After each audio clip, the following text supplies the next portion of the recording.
Olá, o Instagram fez 1 hora de live, então vou chamar novamente o Almir para a segunda parte para nós continuarmos.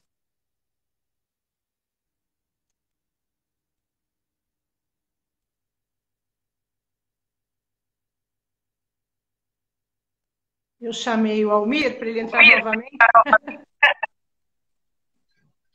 Desculpe, Almir, eu estava fazendo live de 2 horas, 2 horas e meia.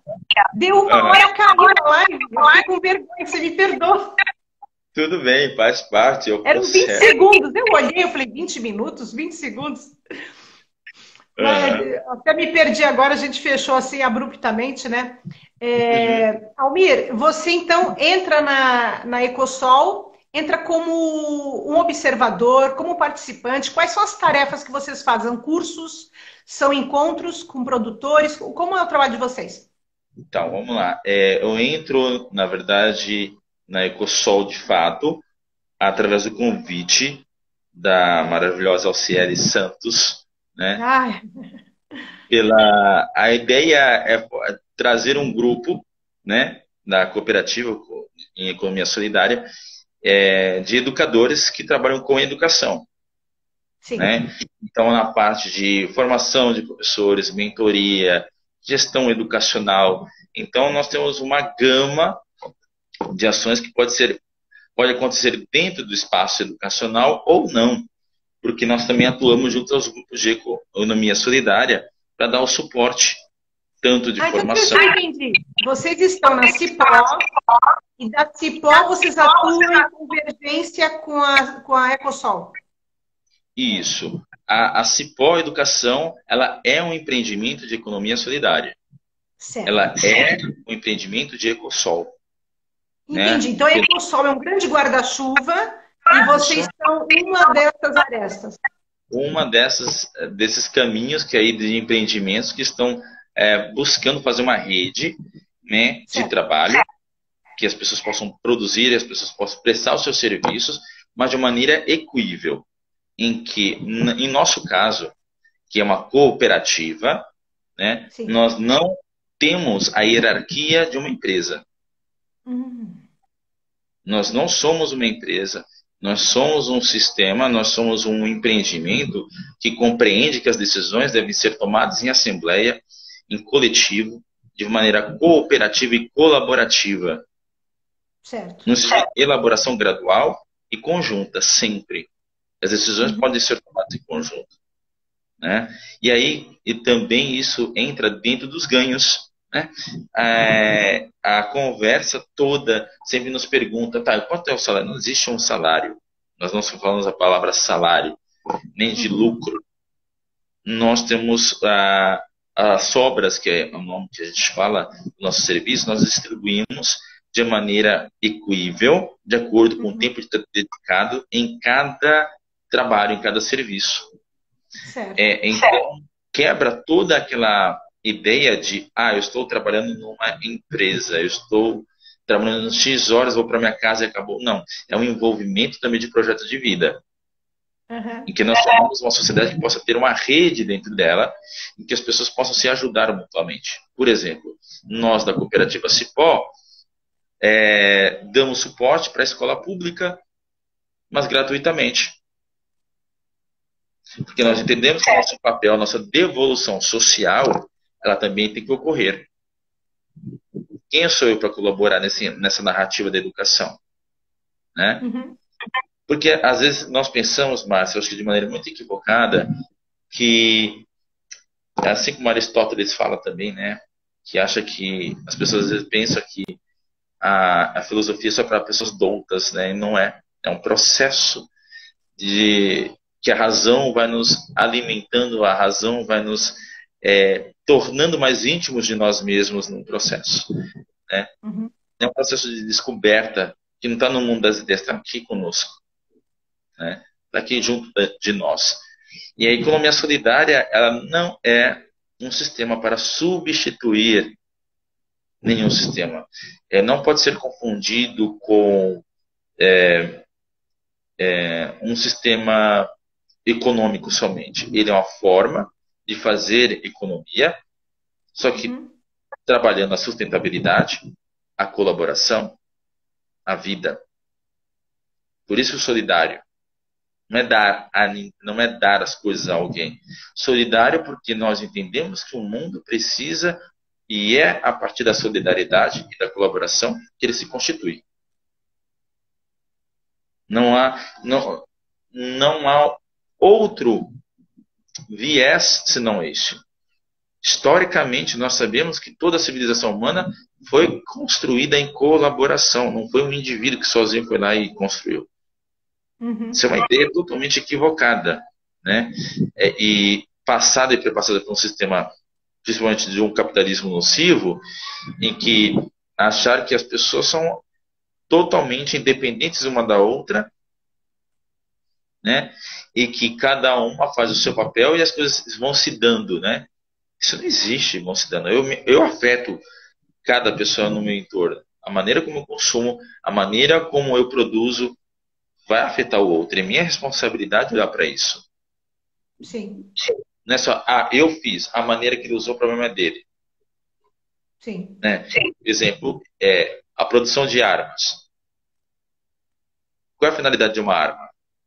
É ofensiva, não é defesa, não é criar vida. Sim. Né? Você trabalhar, né, resistência de uma forma que você tenha consciência do precisa, né? Se eu produzo armas, eu posso estar gerando economia, uma economia girando, mas eu estou destruindo vidas, né? Então, se você se importa, você não trabalharia com isso. Não, nem pensar. Não. De maneira alguma. Trabalhar de uma forma que eu sei que aquilo que eu produzo vai necessariamente matar alguém, não. E aí, nesse sentido, vocês fazem encontros nas escolas como rodas de conversa, ou por demanda? A escola precisa que alguém discuta com eles, por exemplo, de produção do trabalho do professor. Como é que onde vai essa economia solidária? No cotidiano dessa escola, que cultura sobre vocês? Então, é por demanda. Nós vamos começar um trabalho logo com a Prefeitura de Santos, que vai ser, eu penso que vai ser uma oportunidade de crescimento mútuo, né, em que nós estaremos compartilhando processos educacionais para crescimento da comunidade, né, auxiliando, observando as práticas pedagógicas, o que nós podemos enriquecer. Não é vou lá, né, e vou fazer uma fala, uma palestra, não, é acompanhar. É mediar o processo. Funciona, né? Não funciona esse tipo de formação. Não. É só fazer diplominha, certificado. Não funciona. É a prática. Tem que estar lá junto, entender, mediar, ouvir, fazer as ações, se possível, conjunto, né? Estando lá, para perceber como é que é o fazer educacional. Qual é a encrenca que está ali, qual é o desafio, qual é a melhoria que pode ocorrer, né? Porque esse é o processo educacional. Ele não é um processo que se dá por uma formação apenas da oralidade ou da elaboração de documento. É na prática com que você altera o seu status quo mental. Eu aprendi isso. Por que você aprendeu? Porque você sabe fazer, você sabe ensinar. Sim. Quem ensina, aprendeu. É bem simples, mas é complexo. Né? Que a gente percebe pelo processo da taxonomia de Bloom, né? Qual o nível mais forte? Quando eu começo a ensinar aquilo que eu aprendi, a pessoa formou um sistema teórico, ela consegue voltar, ela consegue sistematizar, ela está usando não só da memória, mas está usando ferramentas de aprendizagem quando está explicando para o outro, está reinventando o processo, então ela aprendeu de fato. E para mim, Márcio, eu posso ser até utópico, né? Para mim essa deveria ser a avaliação.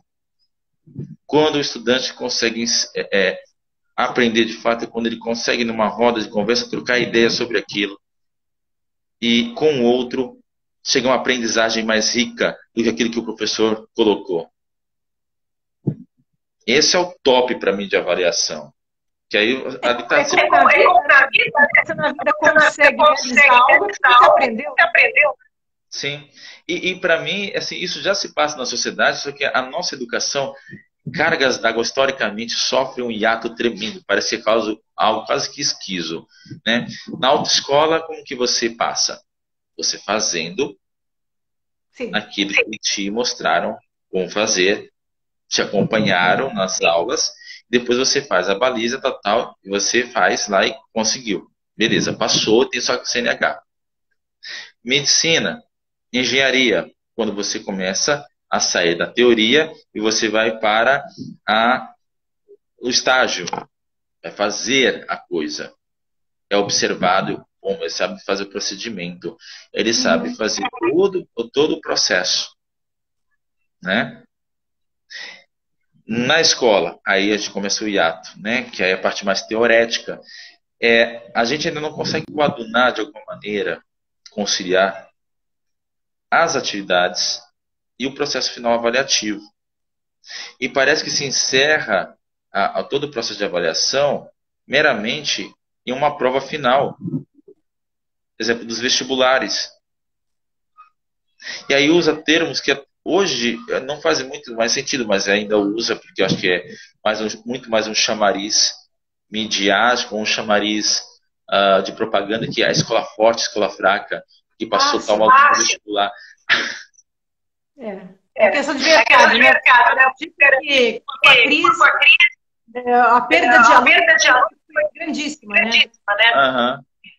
E aí, para você no caso dos americanos, nas grandes cidades, né? Existe uma disputa quando a criança nasce para já reservar as escolas e as crianças vão ser avaliadas pediatras, elas vão ter chance de melhores escolas.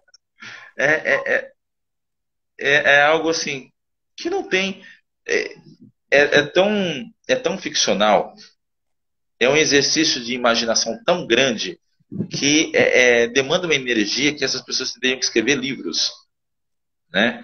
Porque assim, quem garante que, né, um gostar vai determinar o que é a profissionalidade de uma pessoa? Sim. A vida de uma pessoa é assim, uma loucura. Nós temos mães, nós temos pessoas que têm qualidades e são felizes, e não necessariamente dentro do mundo acadêmico. São excelentes produtores. Queria ter que ser melhor. São produtores, fazem coisas extraordinárias, sem necessariamente ter cursado uma universidade. Não despreze, eu acho que é um caminho belíssimo o conhecimento universitário, né? E até mesmo porque eu trilho por ele ainda, né? Até mesmo porque só que eu acho que a hipervalorização, né, de maneira desequilibrada só desse ambiente faz que o próprio aspas mercado ou pessoas que controlam ele desvalorizam outra área, desvaloriza o trabalho de um artesão. Sim. Né? Sim. A pessoa paga 10 mil reais num trabalho plástico para remodelar o rosto ou alguma outra parte do corpo, né? E acha caro quando uma rendeira faz uma rede que vai deitar o seu corpo de maneira carinhosa, suave, confortável, com detalhes que as máquinas podem até repetir, mas não com o mesmo tom da vida, né? A mesma maneira de fazê-la, e acham caro pagar 300, 400 reais. É claro que para algumas pessoas esse dinheiro é um custo alto devido às razões sociais, mas de maneira bem geral, as pessoas começam a trazer a valorização pelo status quo. É verdade. Isso se deve muito ao que nós, na área da educação, temos que ter um certo cuidado, valorizamos como conhecimento e valorizamos enquanto forma de aprendizagem. Eu acho que toda forma é valorada. Olha, nossa época acabou de entrar. Sim, eu vi aqui, já abriu o sorriso. Eu ia dar até um exemplo para saudar a Alciele, né? É a mentora inspiradora aí do povo. Sim. A Alciele, eu acho que em maneira particular, como ela foi minha coordenadora durante 10 anos, ela viu um trajeto muito interessante eu acho, de progresso, enquanto olhar nas nossas conversas, trocas, broncas, nas seguradas, ela foi, como tem que ser toda educadora, ela também foi a minha educadora como professor, né? O professor também é educado, né? Pelo coordenador, por aquele que media o processo dele de ensinar e aprender também. Então, eu vejo isso como algo constante em minha vida. Sempre o movimento de aprendizagem, ele é uma constância, ele tem que ser algo valorizado pela sociedade.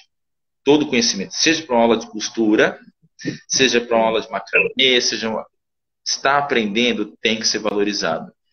E aí, o discurso, voltando na minha premissa primeira, o nosso cuidado em quando escutar com total atenção e ver como aquilo ali é transformativo para a pessoa. Ela fala, nossa, estava na aula de costura, estava fazendo um ponto cruz. E aí você vai ver o que é o ponto cruz. Meia nossa, eu já vi. É algo surreal para mim. Como que as mãos conseguem se coordenar? Sim, é complexo. Vai fácil. Como é que a mente consegue sincronizar corpo, mente? E eu fico estupefato, que é lindo demais. É um processo que é ciência, que é experimentação, né? Existe uma técnica por trás, né? E eu vejo estudantes desenhando em classe, conversando, e toda hora é um aprimoramento. E eu acho que essa é a minha principal paixão. Quando eu observo que eles estão, de alguma maneira, velado ou não, sendo matéria ou não da prova, estão aprendendo alguma coisa. Eu, às vezes, não revelo para eles, mas eu tenho que confessar, eu não revelo. Até porque isso não torne um hábito. E manter o foco na discussão colaborativa que nós estamos tendo na classe. Mas é claro que eu acho interessante quando alguém está jogando um game, eu estou vendo que está formando uma estratégia, e eu falo para ele, pô, não é o momento, guarda aí o celular, ou se não conseguir, pô, deixa aqui na mesa, depois pega. Sim. Né?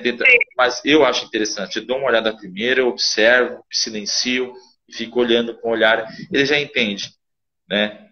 Mas eu confesso que a minha vontade fosse um pouco mais livre o processo.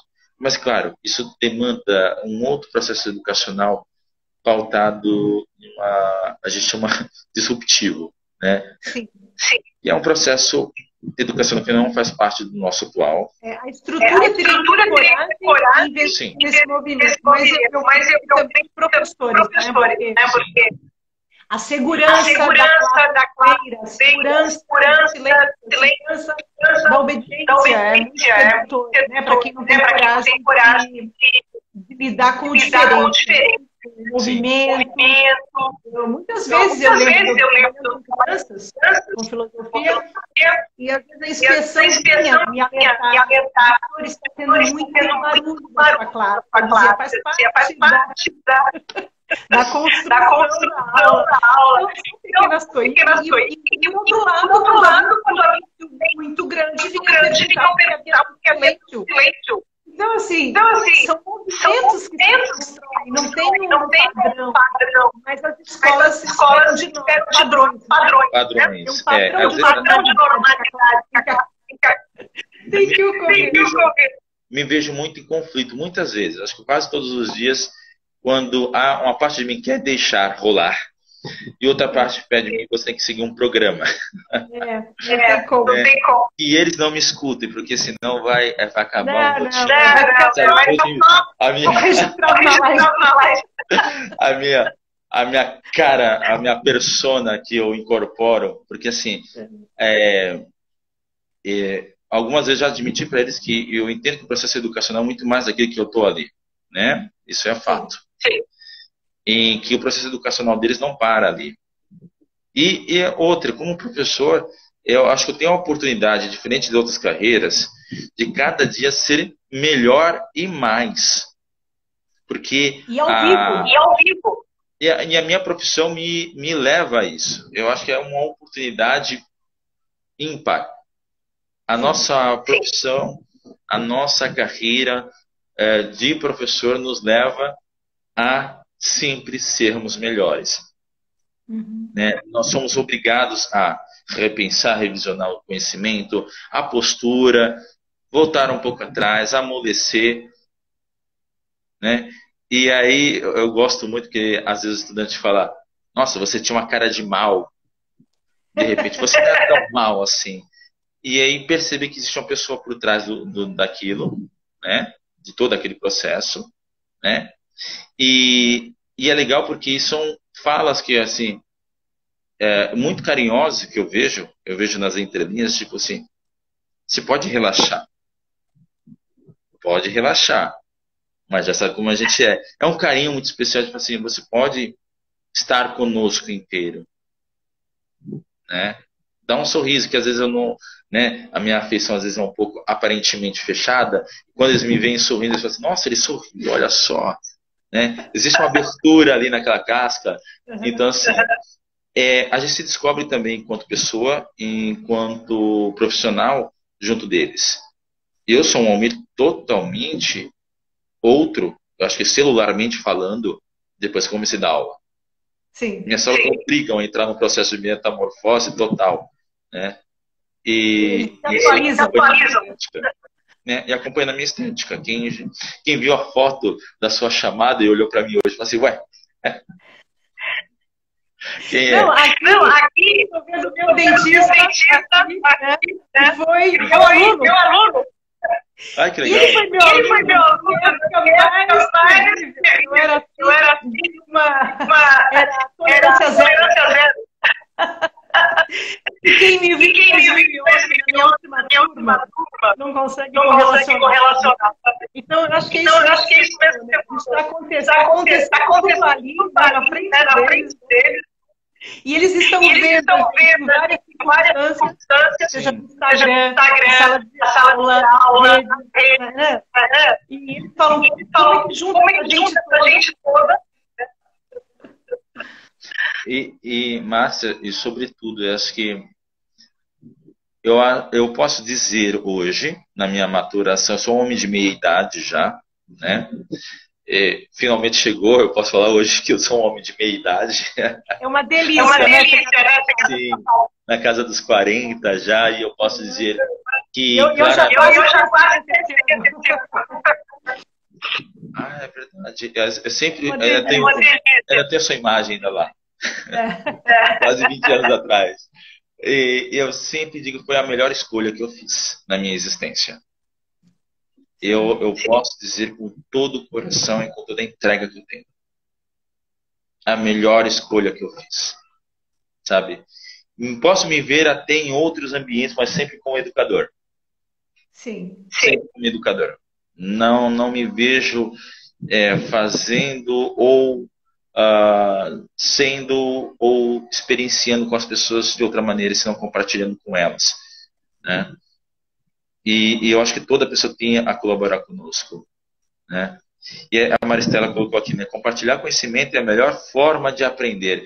Nossa, Maristela é maravilhosa. Para de aprender, gente. Aprende nas academias. Aprende gênero e número. E ela está corretíssima. Compartilhando. E eu acho que a gente está crescendo, Márcia. Eu vou ser um pouco otimista. Tá? Eu vou ser... que eu sou, apesar de não aparentar, às vezes, né, a face, mas sou uma pessoa extremamente otimista com a educação. Eu acho que nós evoluímos muito, muito, muito, muito nas últimas décadas. Mas eu sempre tive esse otimismo, sabe? Porque eu sempre tive uma fase grande, né? O otimismo da ação da inteligência. Quer dizer, sabe? Dos limites, das que a gente tem que fazer, mas não, sempre acima, acreditando que senão você não vive. Como você falou, parar de pensar, eu vou morrer, vou deixar de existir. E é justamente assim, por isso que eu falo para as pessoas, quando a gente falar de educação, olhar com um amor nos olhos, com doçura, porque é tanta coisa envolvida, não é só conteúdo, né? Não é só um processo de coisas que eu tenho que fazer ou aprender. É um espaço que eu vou para conhecer. Uhum. Para conhecer. E aí a gente vai aguçar o que nós temos mais de precioso na nossa humanidade, que é compartilhar e descobrir o mundo. Somos seres para descoberta. Desde bebê, tateando, colocando na boca, balbuciando, escutando, ouvindo sons. E a gente continuamos a fazer isso na nossa vida. Na adolescência, experimentando, né, fazendo nossas burradinhas, né, deslizando, voltando, pedindo desculpa da nossa culpabilidade tão notória. Né? E acho que como adulto também, a gente se dá a oportunidade de crescer, escolher as nossas ações, né, como adultos. E eu penso que, como sociedade, devemos oportunizar mais a questão de vivenciar experiências e escolhas e não se culpabilizar por isso. Sim. De maneira equivocada, né? Porque o que nós vemos muito é um moralismo exacerbado que não tem razão de ser. Né? As pessoas se equivocam, elas erram, mas se elas erram, é que está também no processo de aprendizagem.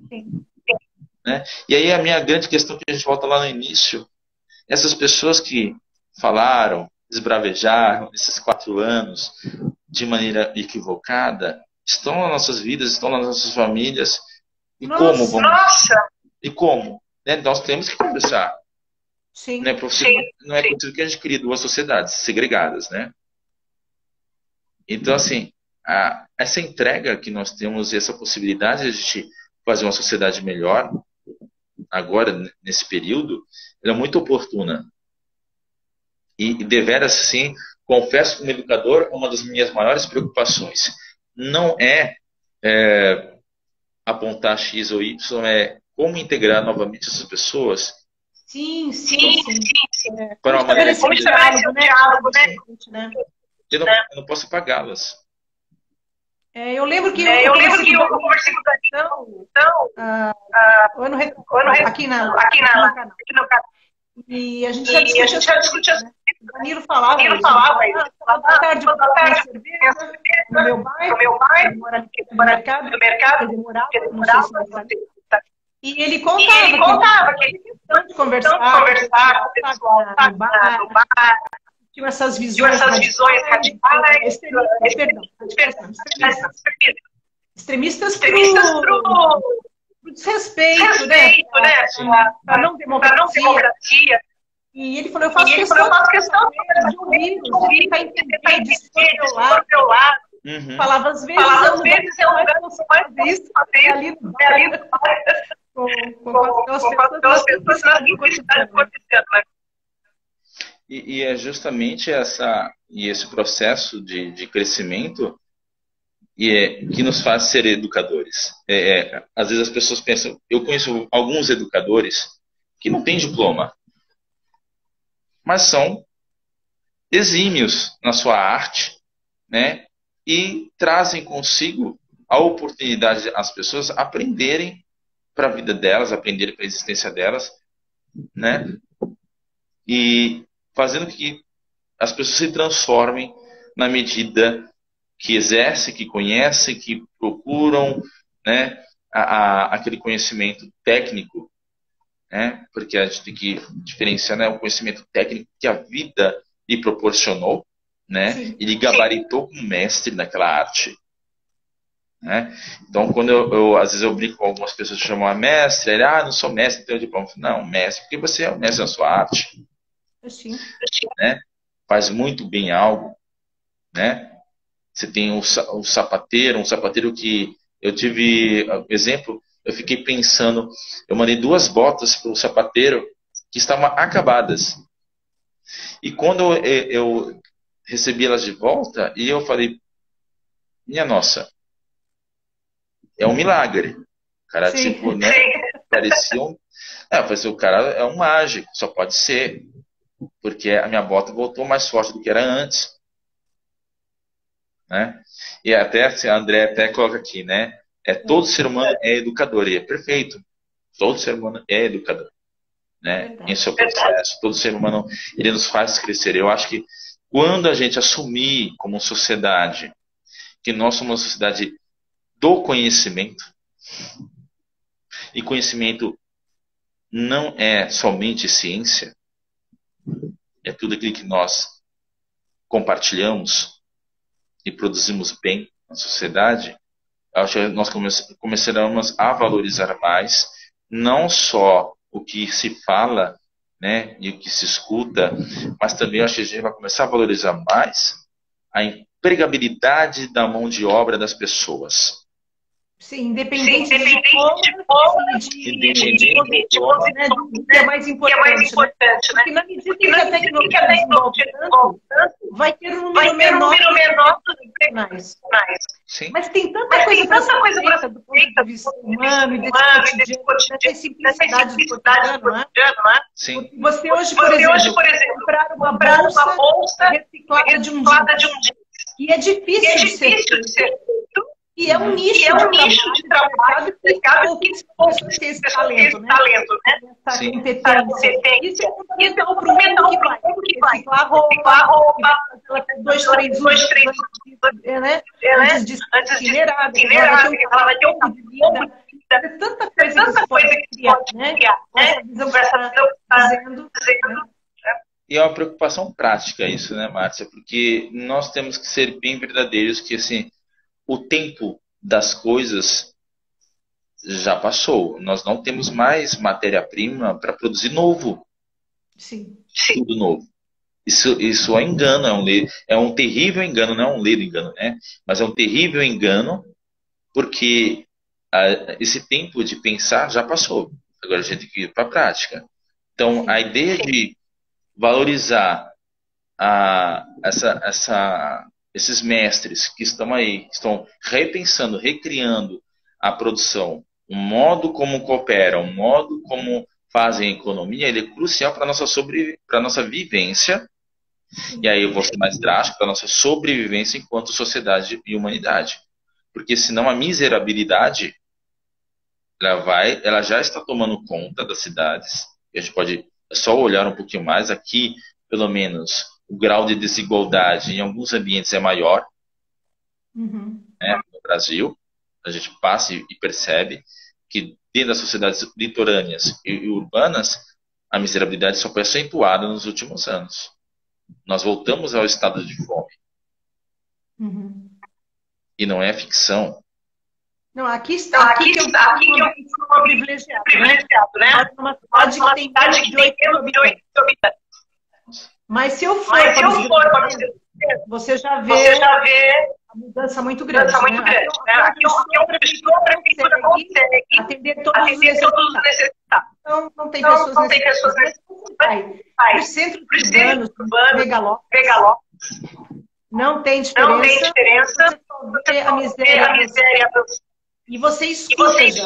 Tem uma rede social de solidariedade muito grande. Mas não no sentido de autoridade, mesmo, né? E com isso vai ser um problema. Mas com a vinda dos povos africanos, dos povos do Oriente, tem que acordar. E acaba acordando, sabe? Então é uma coisa assim, no dia a dia, na televisão, famílias comentários, as pessoas observarem que é um contexto mundial. Não existe sabe? Como você falou, talvez não ao lado, mas está ao lado dentro do seu espaço político, dentro do seu espaço social. Até mesmo que a gente agora tem um termo que eu gostei bastante, o termo é insegurança alimentar. né? Gostei porque ajuda a definir as pessoas que começam a se observar e perceber que estão nesse estado de insegurança alimentar. Isso é importante notar. Se isso me afeta, você que tem formação, você tem que mundo acadêmico, o que dirá outro que tem a dificuldade de não conseguir entrar no mercado, né? Então, isso é gritante. Então, assim, quantas pessoas nos apresentam no nosso cotidiano que não tem alimentação adequada e você tem que fazer alguma coisa, você tem que fazer. Não é uma opção de, vamos pedir. Não, nós temos que fazer uma rede de consumo solidário e imediatamente suprir algo que vai matar, senão mata a pessoa. Ou a curto prazo ou a médio prazo. Né?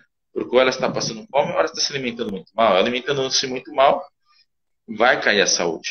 Isso é um fato. Sim. Né? Sim. E como sociedade, a gente já chegou um momento que a gente não pode mais ignorar isso. E como educador, eu não posso ignorar isso e tratar disso sempre como eu posso. Sim, até porque os nossos alunos passam por isso o próprio professor. Né? Sim. Dependendo da circunstância que o professor atua, ele muitas vezes não consegue, né?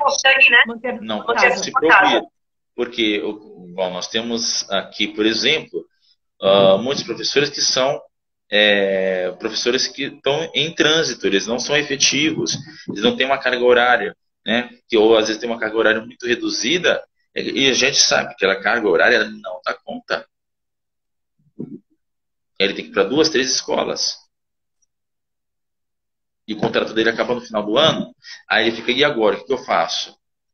Se ele não tiver uma reserva, pode passar por insegurança. Todo ano, na hora do contrato, aquelas 15 dias que você recebe. A atribuição de aulas no próximo semestre. Quer dizer, a gente está num ciclo de uma insegurança emocional tão constante que o professor, quando é atribuído no início do ano, ele não está de férias, gente. Ele está extremamente estressado.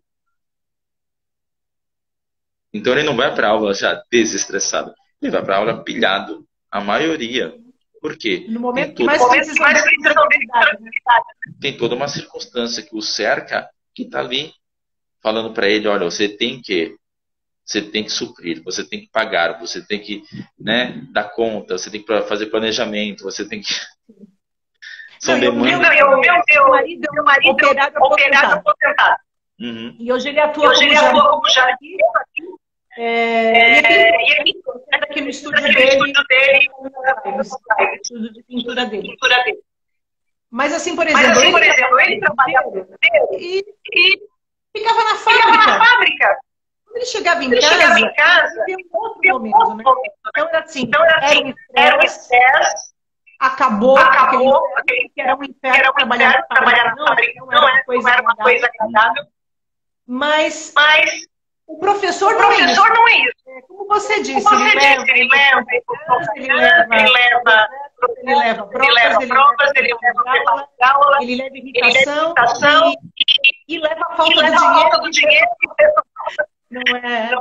Agora, isso tudo na educação. Agora, você dá como orientador filosófico? Oi? Você atua como orientador filosófico? Sim. Atuo. A orientação filosófica, ela chega para mim em 2000 e começa primeiro com filosofia clínica em 2006, 2007 e depois a partir de 2016 por aí com orientação filosófica quando a gente muda a sistemática, né, um pouco do que como nós entendemos a filosofia dentro da terapia. E aí, o que é interessante que eu observo é o quão nós somos frágeis e quanto cuidado nós temos que ter ao tratar o outro. A forma de falar, de olhar, tudo nos afeta. Nós somos seres de afetação. Né? Somos seres que em algum momento, nós precisamos do outro, não só no sentido terapêutico, mas precisamos do outro afetivamente. Né? E eu acho que esse é o custo maior uma sociedade tão individualizada como essa, né? A gente ocorre em prejuízo de uma falsa independência e a gente aposta toda a nossa emocionalidade, toda a nossa saúde mental numa ideia de autossuficiência e de uma felicidade equivocada, né? Então, eu penso que a gente tem que fazer um revisionamento. As pessoas As chegam para você seguir as vidas. Eu acho que as pessoas chegam para mim, quando chegam, já bem destruídas. Sim. Quando a coisa já passou do momento de olhar e está lidando com as consequências. Então, acho que no primeiro processo, normalmente, é o entender o choque, que aí vem por meio de um choque, né? De uma coisa que está dando muito errado na vida, e vem, para e faz, opa, não está dando, deixa eu verificar, né? Então, primeiro eu vejo que nossa cultura ainda não é a cultura do cuidado, né? É uma cultura da consequência. Eu vou olhar quando aconteceu, né? E não vou ficar de olho, ter o cuidado, o preparo, voltar, não. Quando acontece a encrenca, aí eu vou olhar, vou perceber, e aí se tiver com muita sorte, encontrar pessoas muito parceiras e um bom processo terapêutico, aí quiçá, talvez, entender o que aconteceu, porque já aconteceu. Já Agora, foi. Agora, a prevenção e o cuidado. Sim. E a solução é essa orientação filosófica que você dá para a pessoa entender, se rever, tomar consciência do poder dela. Acho que a ideia não é solução. A ideia é compreensão. A compreensão. Compreensão. Porque se eu falo de solução, a palavra solução, ela demanda em nossa sociedade algo que é acabado, finito. Porém, existe um ecoar dentro da nossa cabeça, das nossas emoções, daquilo que já aconteceu. Certo. Então ela ainda retumba, volta, você ainda recorre aos episódios, né? Então, nunca de fato há uma solução e um fecho final. Faz parte da narrativa, né? Eu vou até fazer aqui um jogo da cultura pop, né? Da língua do filme. A gente tem uma história sem fim.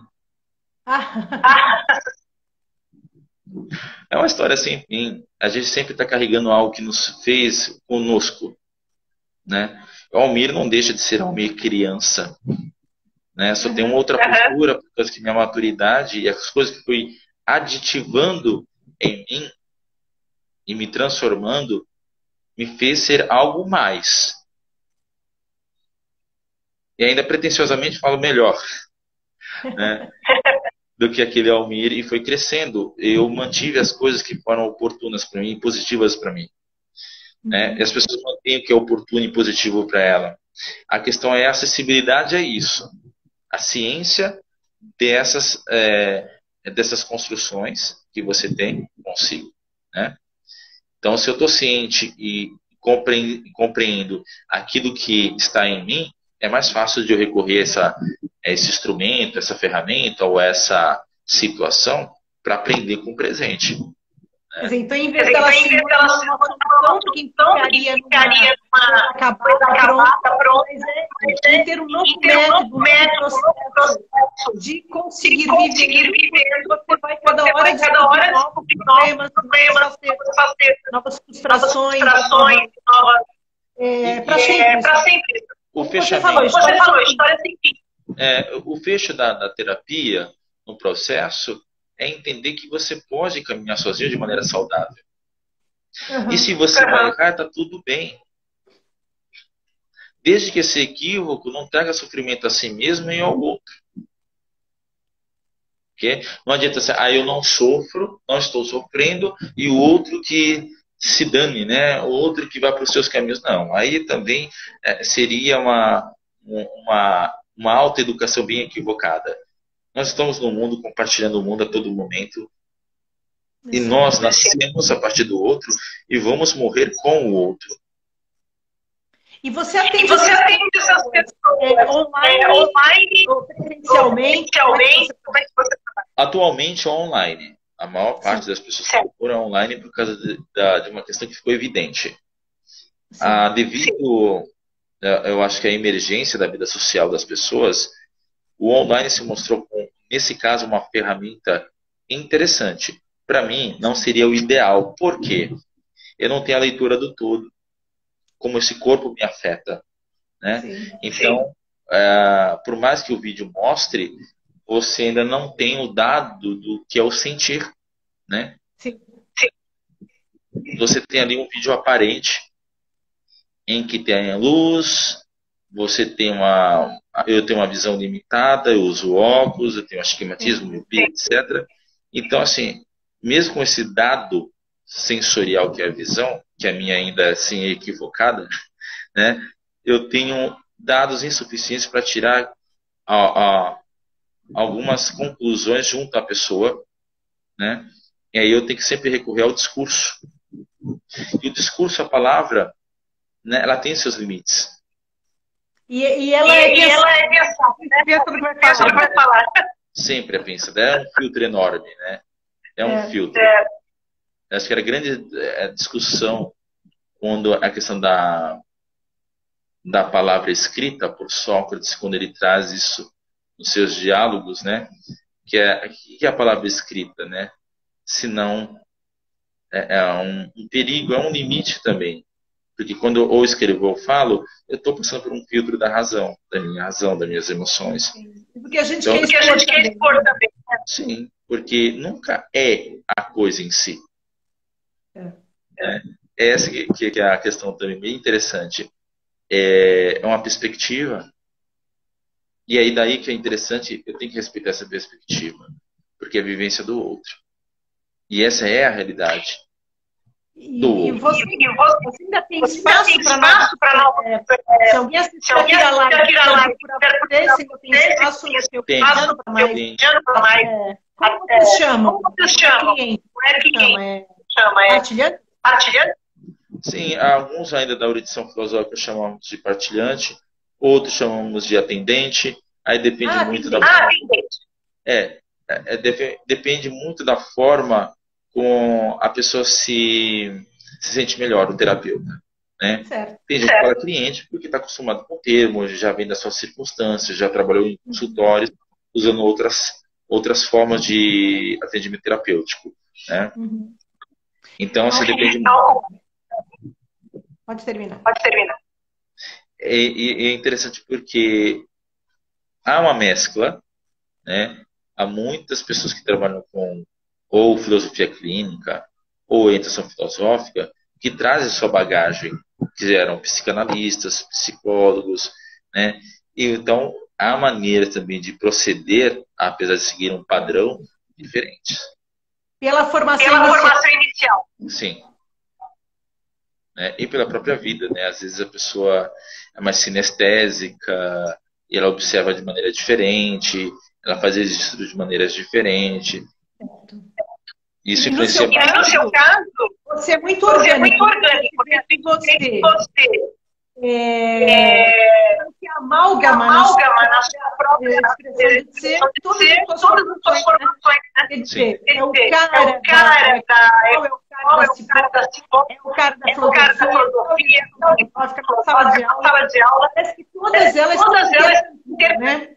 E vão redimensionando cada uma delas. O orientador é muito educador, é muito orientador, e todo mundo ali na questão da educação, e o cuidado com o outro.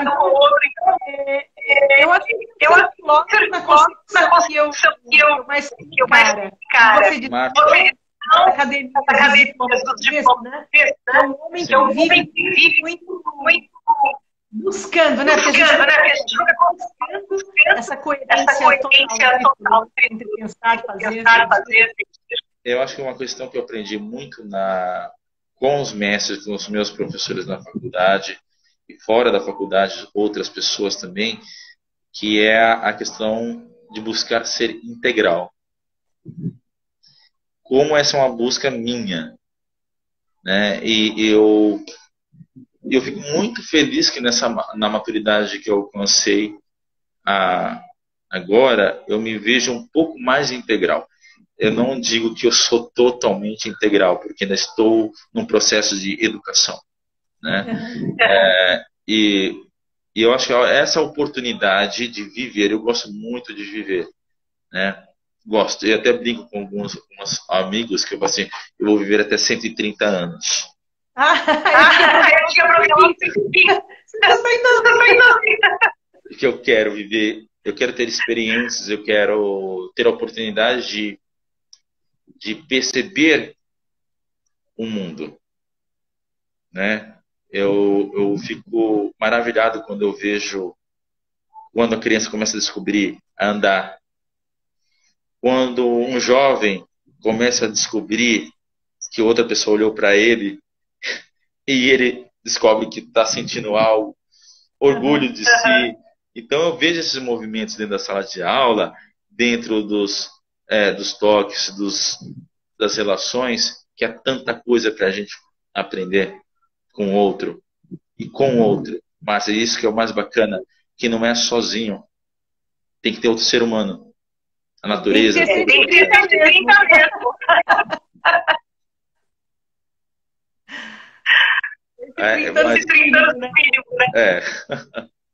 Porque assim, é maravilhoso quando você percebe que as pessoas têm algo que você nunca vira, tem algo que é surpreendente, a maneira delas de ver o mundo, uma vontade imensa de falar assim, eita, o que é isso? Sentar e ficar vivenciando com elas, passar um tempo, como se fosse um ashra, cada pessoa para mim. Vai lá, vivencia profundamente. É uma descoberta completa.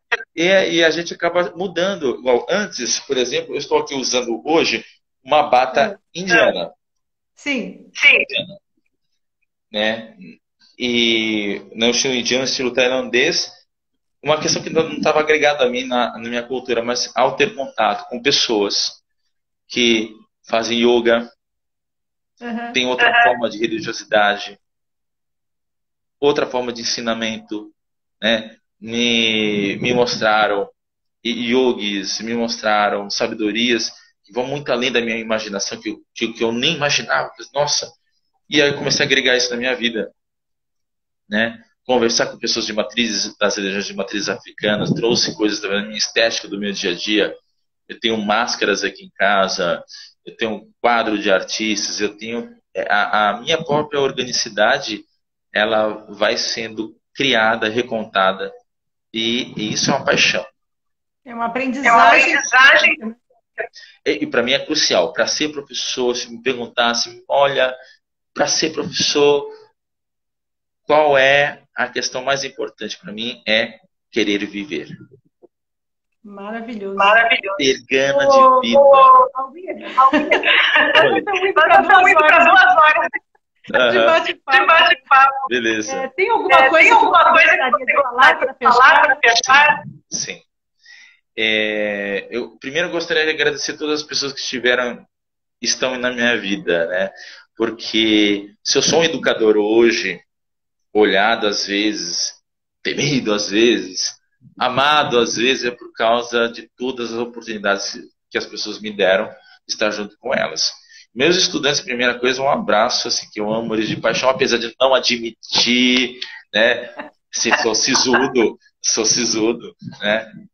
Mas assim, eu tenho uma paixão arrebatadora por eles. Eu acho que por mais que os desafios que nos mostram no dia a dia,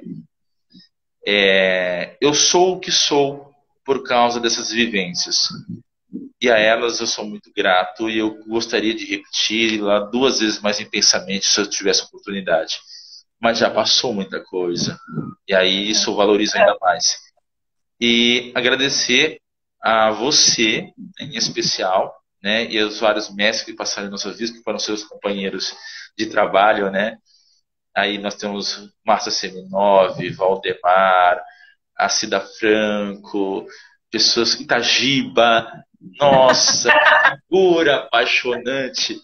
Pensa na pessoa que me chocou, né? Um professor que fala assim, uau, eu quero ser esse tipo de cara maduro, é velho. verdade. Que conhecimento. E assim, assim, eu simplesmente assim agradeço porque foram pessoas que transformaram a minha existência. Eu não vou falar vida, eu vou falar existência. Acho que a minha alma é mais, a minha alma cresceu, minha alma se alimentou, e aí eu posso hoje com segurança falar para as pessoas, eu vivi isso. Essa pessoa me ensinou latim. Aprendi latim. Com quem na faculdade? Cida Franca e Padre Valdemar. A pessoa, uau! Que oportunidade de uma coisa tão rara, tão bela, que eles façam os segredos da língua. Por que nós falamos assim? Por que é ablativo? Por que é ondativo? E eu comecei a falar assim, agora eu entendo por que eu falo assim. Porque eu evoco, né? E isso me tornou uma pessoa extremamente apaixonada pelo mundo e pelo conhecimento. Então, Márcia, eu acho que é essa potência que é ser educador. E eu quero agradecer por disponibilidade. Ver que você está falando inteiro. Você não está falando por obrigação. Realmente topou esse bate-papo. E ele foi muito além do que eu esperava. Sempre um roteirinho, né? Eu faço aquele roteirinho autoral, né? Fale sobre isso, fale sobre a fluiu tudo tão organicamente. Foi maravilhoso. Eu quero te agradecer muito. Vai cair a live. E eu quero desejar para você um domingo maravilhoso, sábado maravilhoso, amanhã um domingo excelente. Você tenha um ótimo ano. E dizer para você que eu tenho um especial na minha vida. Foi muito importante na construção da profissão. E eu quero que você fique um grande coração. Obrigado, Márcia. Obrigado a todos que estiveram conosco. Eu acho que essa educação é vida. Compartilhe a vida e sejam todos educadores de todos. Eu acho que esse é o recado. Essa é a vida. Obrigada. Compartilhar o vídeo eu mando para você. Tá bom. Muito obrigado. Tchau, querido. Um grande beijo. E agradeço a todo mundo. Tá bom.